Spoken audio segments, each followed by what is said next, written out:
प्रधानमंत्री नरेंद्र मोदी ने मंगलवार को राष्ट्रपति के अभिभाषण पर धन्यवाद प्रस्ताव के समर्थन में भाषण दिया।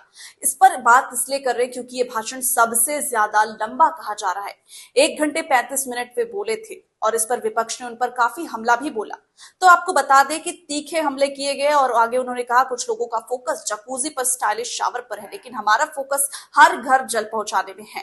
आगे भी कई तरह के आरोप प्रत्यारोप लगते रहे। उन्हें संसद में गरीबों की बात बोरिंग लगती, ये भी बात सामने। और ऐसा पहली बार नहीं जब पीएम मोदी ने इतना लंबा भाषण दिया हो। इससे पहले भी कई मौकों पर पीएम मोदी 1 घंटे से ज्यादा समय तक बोल चुके हैं।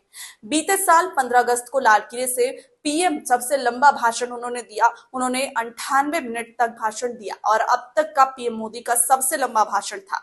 इससे पहले 2023 में वे 90 मिनट और 16 में 90 मिनट से ज्यादा यानी 94 मिनट का भाषण उन्होंने दिया।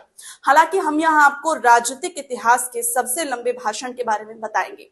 इतिहास में सबसे लंबा भाषण देने का नाम 2 नेताओं के नाम पर दर्ज है। उन्होंने ये भाषण कहां दिया था आपको बताते हैं।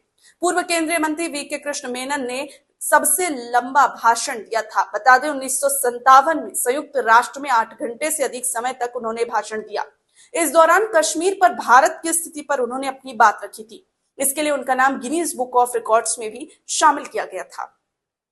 किसी भी अंतरराष्ट्रीय मंच पर दूसरा सबसे लंबा भाषण देने का रिकॉर्ड क्यूबा के नेता फिदेल कास्त्रो के नाम भी है। 1960 में उन्होंने 4 घंटे 29 मिनट तक भाषण दिया। हालांकि 1986 में उन्होंने क्यूबा में अपने ही रिकॉर्ड को तोड़ते हुए 7 घंटे तक का भाषण दिया था।